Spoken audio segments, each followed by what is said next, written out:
Morning all of you. और आज देखो अपन स्टार्ट करते हैं न्यू टॉपिक, एक्सरसाइज नंबर 5 का टॉपिक है। देखो क्या है आज का topic, solution of system of linear equation using matrix method. यानी आज अपन डिस्कस कर रहे हैं कौन सा मेथड, मैट्रिक्स मेथड। तो देखो मैट्रिक्स मेथड क्या होता है और इसे अपन क्वेश्चन में कैसे अप्लाई करते हैं और इससे अपने को क्या रिजल्ट मिलता है, वो सब चीजें आज अपन डिस्कस करते हैं। तो देखो सबसे पहले देखो मैट्रिक्स मेथड। आपके पास कोई सिस्टम दे रखा है, देखो सिस्टम कैसे, या तो उसमें क्या है 2 वेरिएबल है या फिर क्या है उसमें 3 वेरिएबल है। तो देखो सिस्टम आपको ये दे रखा है a1x plus b1y equal c1, a2x plus b2y equal c2। या तो ये आपको एक सिस्टम दे रखा है जिसमें कितने वेरिएबल है 2 वेरिएबल का, या फिर 3 वेरिएबल का एक अनदर सिस्टम आपको इस टाइप से दे रखा है।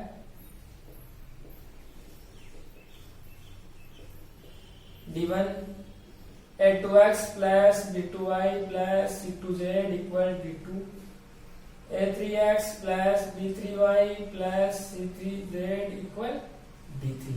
ये कोई 2 सिस्टम दे रखे हैं आपको, अंडरस्टैंड। तो देखो मैट्रिक्स मेथड से अपन करेंगे क्या, सबसे पहला काम करेंगे अपन ये जो सिस्टम दे रखा है उसको किसकी फॉर्म में लिखेंगे, मैट्रिक्स की फॉर्म में, अंडरस्टैंड। और इस मैट्रिक्स मेथड को यूज करके अपन यहां से क्या निकालेंगे, यहां से जो भी वेरिएबल दे रखे हैं x y z इनकी वैल्यूज निकालेंगे। यहां से x y z की वैल्यू निकालेंगे और यहां से किसकी वैल्यू निकालेंगे, x और y की वैल्यू निकालेंगे, अंडरस्टैंड। तो देखो वो सब अपन कैसे निकालते हैं x y z की वैल्यू, वो आप देखते हैं, अपन डिस्कस करते हैं। देखो तो देखो सिमिलरली इसके लिए जो अपन प्रोसेस अप्लाई करेंगे वही सिमिलरली सेकंड जो से वेरिएबल अपने पास दे रखे हैं 2 वेरिएबल उनके लिए भी वही काम करेंगे, अंडरस्टैंड।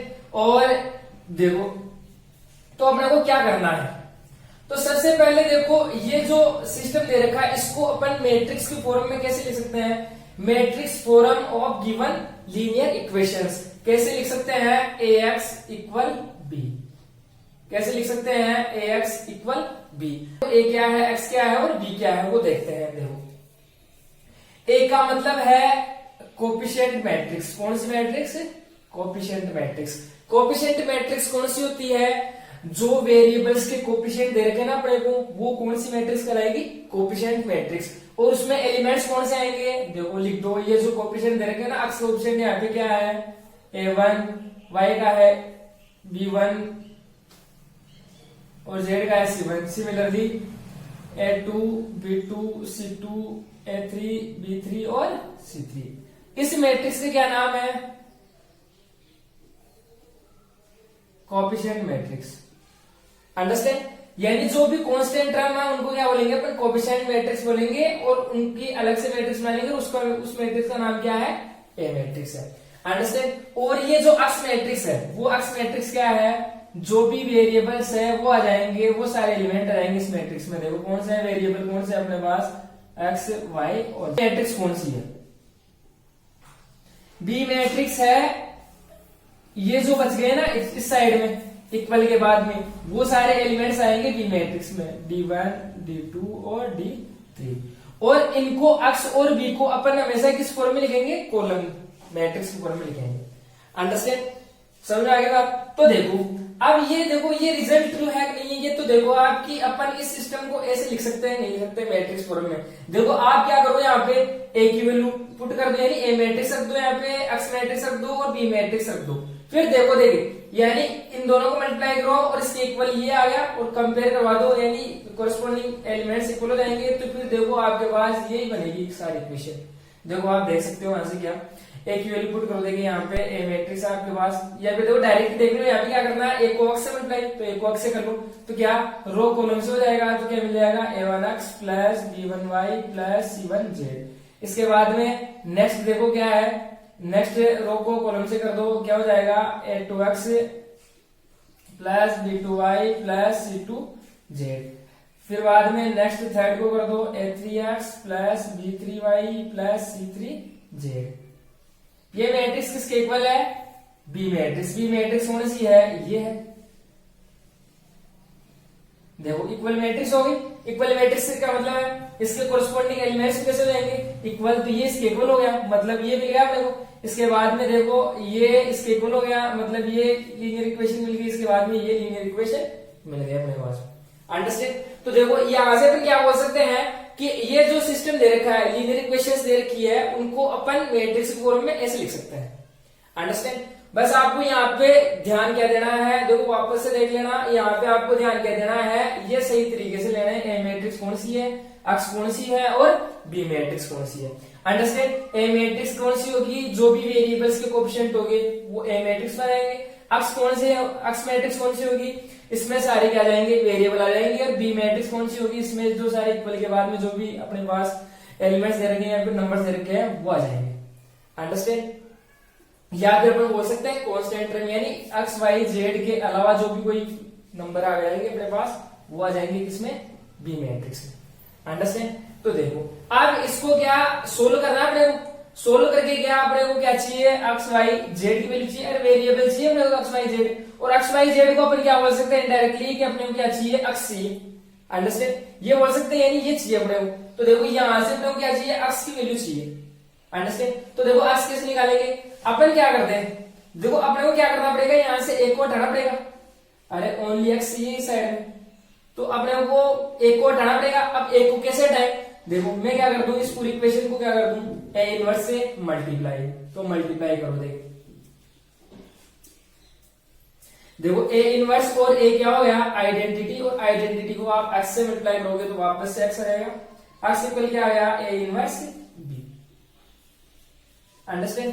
यहां तक की बात समझ आ गई। अब देखो अब क्या करना है, अब आपको यहाँ पर क्या क्या वैल्यूज पुट करनी है जिससे कि अपने को एक्स मिल जाए। देखो यहां से अपने को क्या चाहिए, ए इनवर्स चाहिए, एक तो ए इनवर्स निकाल लो। इसके बाद में क्या चाहिए, बी, बी यानी तो ये तो दे रखा अपने को मैट्रिक्स दे रखी, बी मैट्रिक्स, तो ये तो यहाँ पुट कर दे। ए इनवर्स निकालेंगे, वहां से अपने को एक मैट्रिक्स मिल जाएगी।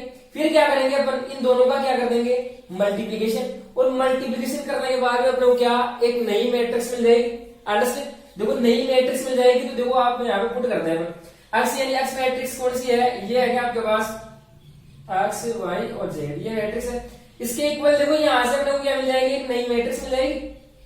अंडरस्टैंड? और उसके एलिमेंट ये आ जाएंगे, ये मान लो कुछ भी आ जाएंगे।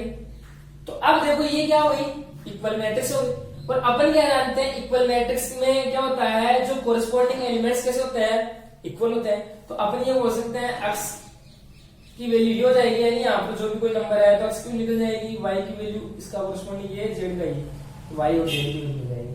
अंडरस्टैंड? और अपने यही चाहिए, एक्स वाई जेड की वैल्यू चाहिए। अंडरस्टैंड? तो देखो वापस से देख लो क्या करना है क्या नहीं करना है। आपके पास देखो क्या, टू वेरिएबल की या तो लीनियर इक्वेशन दे रखी होगी या फिर थ्री वेरिएबल की लीनियर इक्वेशन दे रखी होगी। तो आप सबसे पहला काम क्या करोगे, उसे मैट्रिक्स फॉर्म में ऐसे लिख सकते हैं अपन, एक्स इक्वल बी। अब देखो ए क्या है, ए है कोएफिशिएंट मैट्रिक्स आ जाएगी, एक्स क्या है वेरिएबल आएंगे उसमें, और बी क्या है, जो भी इक्वल के बाद में जो भी नंबर है वो आ जाएंगे। अंडरस्टैंड? समझ में आ गई बात? इसके अलावा देखो इसकी बात करें तो इसमें देखो जेड नहीं है, तो यहाँ पे जेड नहीं आएगा। अंडरस्टैंड? सेकंड ऑर्डर की यहाँ पे कोएफिशिएंट मैट्रिक्स बन जाएगी इसके लिए, इस सिस्टम के लिए। अंडरस्टैंड? देखो फिर बाद में क्या करना है, यहां से अपने मैट्रिक्स फॉर्म में इसको ऐसे लिख लिया। इसके बाद देखो अपने पास एक्स चाहिए, एक्स चाहिए तो अपन क्या करेंगे, यहाँ से एक को उठाएंगे तो ए इनवर्स से पूरे को क्या कर देंगे, मल्टीप्लाई करवा देंगे दोनों साइड। तो देखो यहाँ से आइडेंटिटी हो गया, एक्स क्या मिल गया अपने को, ए इनवर्स बी। अब देखो यहाँ से अपने को क्या करना पड़ेगा, ए इनवर्स निकालना पड़ेगा। अब देखो ए इनवर्स कैसे निकालते हैं, ए इनवर्स क्या होता है, adjoint of A divide by determinant of A, यानी अपने को क्या निकालना पड़ेगा, एडजॉइंट निकालना पड़ेगा। और एडजॉइंट निकालने के लिए अपने को क्या करना पड़ेगा, कोफैक्टर निकालना पड़ेगा। यानी कहने का मतलब क्या है, आपकी सारी बेसिक चीजें अच्छे से क्लियर होनी चाहिए, सारा काम आपको इसमें करना पड़ेगा। जो पहले की सारी चीजें हैं सभी का यूज इसमें करना पड़ेगा अपने को। तो सबसे पहले आपको सारी इसके बारे में बेसिक चीजें आनी चाहिए, एडजॉइंट कैसे निकालते हैं, कोफैक्टर कैसे निकालते हैं, अंडरस्टैंड इनवर्स कैसे निकालते हैं। फिर क्या करेंगे अपन, इनवर्स निकालने के बाद में यहाँ से इन दोनों को मल्टीप्लाई करवा देंगे। इसके बाद में मल्टीप्लाई करवाने के बाद में एक नई मैट्रिक्स मिल जाएगी, और एक्स मैट्रिक्स ये आ गई। अब क्या, दोनों के एलिमेंट्स कैसे करवा दो, आप इक्वल करवा दो, क्योंकि इक्वल है बीच में साइन, तो इनके कोरस्पॉन्डिंग एलिमेंट कैसे हो जाएंगे, इक्वल हो जाएंगे। और ऐसे अपन एक्स वाई जेड की निकालेंगे। अंडरस्टैंड? अब देखो आपको अच्छे से क्लियर हो जाएगा, अपन एक एग्जांपल के द्वारा समझते हैं इसे। तो देखो क्या है,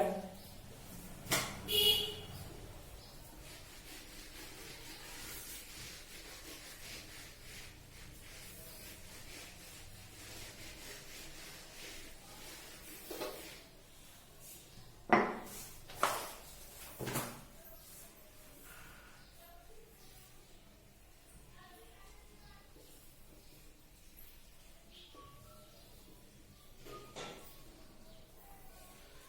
कोई एग्जांपल है, आपको इसे सोल्व करना है कौन से मेथड से, मैट्रिक्स मेथड से। अंडरस्टैंड, यानी एक्स वाई की वैल्यू निकालिए अपने को। तो सबसे पहला काम क्या करेंगे, इसे अपन किस फॉर्म में लिखेंगे, मैट्रिक्स फॉर्म में। तो मैट्रिक्स फॉर्म में क्या कैसे लिखेंगे अपन, ए एक्स इक्वल बी। अंडरस्टैंड, देखो ए क्या है यहाँ पे, ए है कोफिशिएंट मैट्रिक्स। कोफिशिएंट मैट्रिक्स कौन सी है, वो कोफिशिएंट हो जाएंगे आपके एक्स वाई के कोफिशिएंट देखो कौन से है, 5 आ गया, y का आ गया -3 आ गया, इसके बाद में x का कोफिशिएंट 1 आ गया और y का क्या आ गया 2 आ गया। अंडरस्टैंड, इसके बाद में देखो यहाँ से x मैट्रिक्स कौन, देखो इसमें वेरिएबल आ जाएंगे। वेरिएबल क्या है अपने पास, x और y।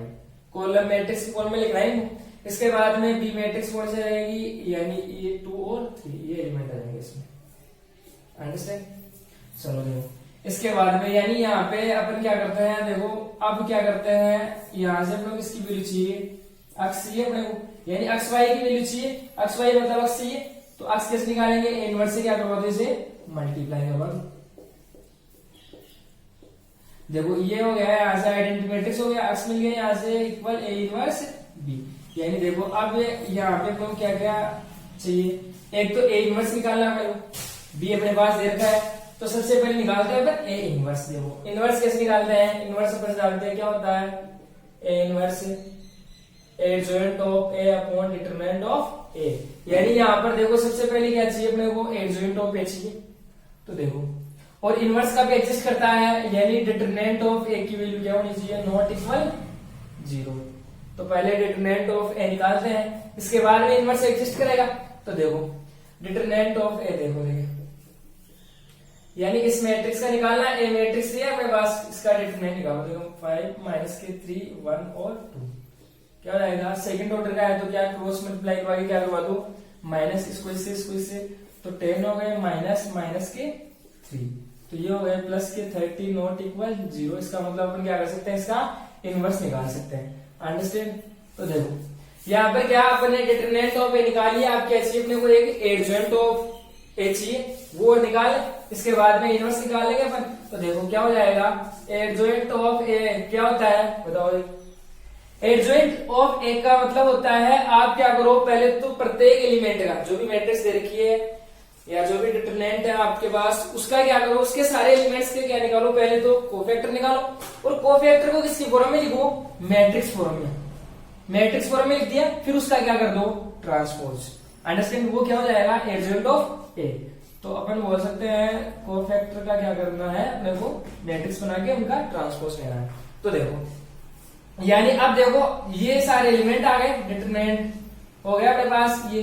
तो यानी यहां से क्या करना है, प्रत्येक एलिमेंट के कोफैक्टर निकालने हैं। अब देखो कोफैक्टर क्या होता है, कोफैक्टर होता है Cij इक्वल -1 की पावर i प्लस जे और Mij। अंडरस्टैंड, तो देखो निकालते हैं। सबसे पहले निकालते हैं अपन क्या, इस एलिमेंट का कोफैक्टर निकालते हैं, मतलब इसका नाम क्या हो गया, C11।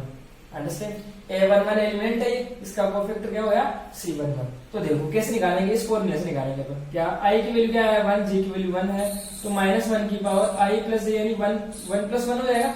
i की वैल्यू 1 है, j की 1 है, तो 2 हो गया m1 1। तो देखो क्या हो गया, यहाँ से -1 का स्क्वायर यानी +1 और m11 यानी C11 की वैल्यू क्या हो जाएगी, m11 हो जाएगी। अंडरस्टैंड, इसके बाद में देखो C12 अगर अपन निकालें, C12 का मतलब क्या हो जाएगा, यहाँ से -1 की पावर i प्लस j का मतलब 1 + 2, मतलब अपन डायरेक्ट बोल सकता हूँ मैं क्या, 3m12।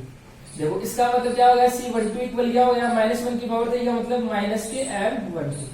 देखो यहाँ से एक चीज देखो आप, यानी कोफैक्टर क्या कर रहा है, कोफैक्टर देखो, कोफैक्टर और माइनर सेम है क्या, देखो यहाँ पे सेम आ गया और यहाँ पे किसका डिफरेंस आ गया, माइनस का फर्क आ गया।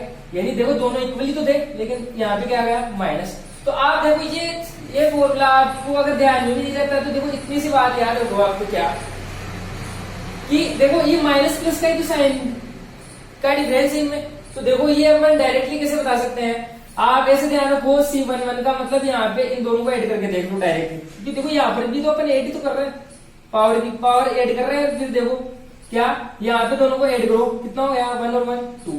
आप ऐसे समझो अगर आपके पास देखो यहाँ पर पावर 2 होती है तो यानी प्लस आ जाता है, अरे माइनस की पावर 2 होती है तो प्लस आ जाता है, और माइनस की पावर आपके पास अगर ओड आ जाए तो क्या वो माइनस आ जाता है। तो देखो क्या यानी यहाँ पे क्या आ गया इवन आ गया, इवन का मतलब क्या हो गया प्लस आ जाएगा।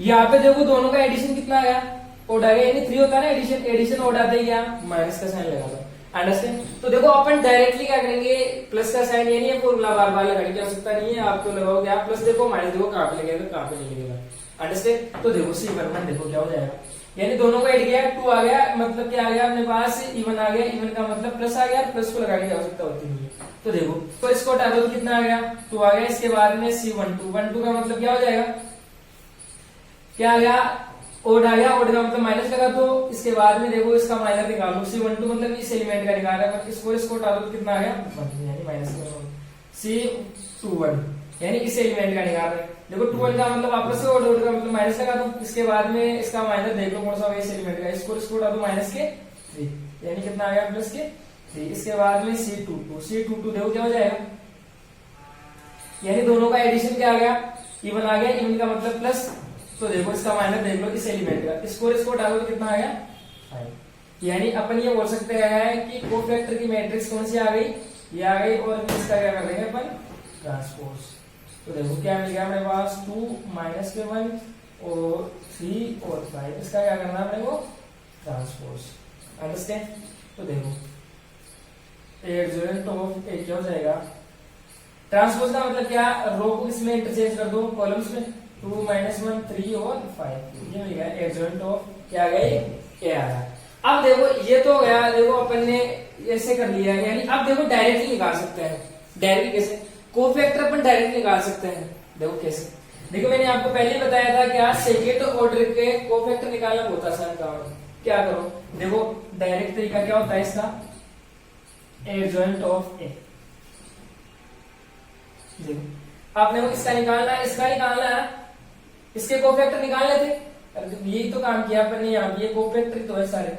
तो देखो यहां से कैसे निकाले कोफैक्टर, देखो क्रॉस का साइन बना लो, आप बना लिया, फिर क्या कर दो यानी इनको इंटरचेंज कर दो इनके एलिमेंट्स को, यानी 5 यहाँ पे जाएगा, 2 यहाँ पे चला जाएगा, 1 यहाँ पे जाएगा, -3 यहाँ पे आ जाएगा। सबसे पहला काम तो ये कर दो, तो देखो क्या हो गया यहाँ पे 2 आ गया और यहाँ पे 5 आ गया, इसके बाद में -3 यहाँ पे आ गया और 1 यहाँ पे आ गया, अंडरस्टैंड। अब देखो क्या करना है आपको, अब ये करना है आपको, तो ये बात याद रखो, एक तो यहाँ पे माइनस आएगा, एक क्या आएगा यहाँ पे माइनस आएगा, अंडरस्टैंड। तो देखो यहाँ पे माइनस आएगा, -1 हो गया, यहाँ पे माइनस पहले से है, माइनस माइनस क्या हो गया प्लस हो गया, अंडरस्टैंड। और इसका क्या करना है अपने को, देखो इसका ट्रांसपोज करेंगे तो क्या आ जाएगा अपने पास 2 माइनस 1 3 और 5, देखो ये और ये सेम आ रहा है, तो ऐसे अपन डायरेक्ट निकाल सकते हैं, अंडरस्टैंड, सेकंड ऑर्डर का एडजॉइंट। तो देखो ये एडजॉइंट मिल गया, तो देखो इनवर्स निकाल सकते हैं अपन यहां से, इनवर्स क्या हो जाएगा, यहाँ पे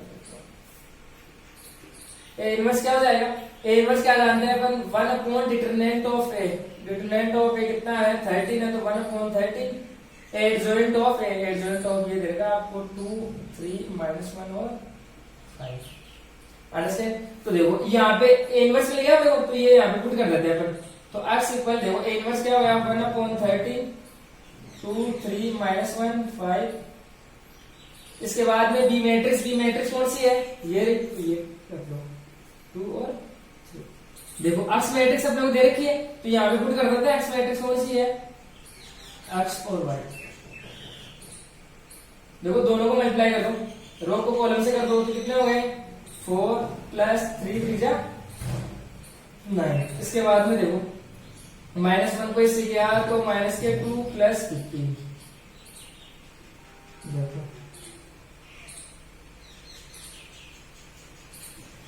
ये कितने हो गए 13 अब देखो क्या ये क्या आ गई स्केलर क्वांटिटी, और मैट्रिक्स में क्या अंदर मल्टीप्लाई होगा, प्रत्येक एलिमेंट से मल्टीप्लाई हुई है, तो क्या हो जाएगा यानी 1 अपॉन 13 2 13 का मतलब 1 मिल गया, यहां से क्या मिल गया 1, तो अपन बोल सकते हैं क्या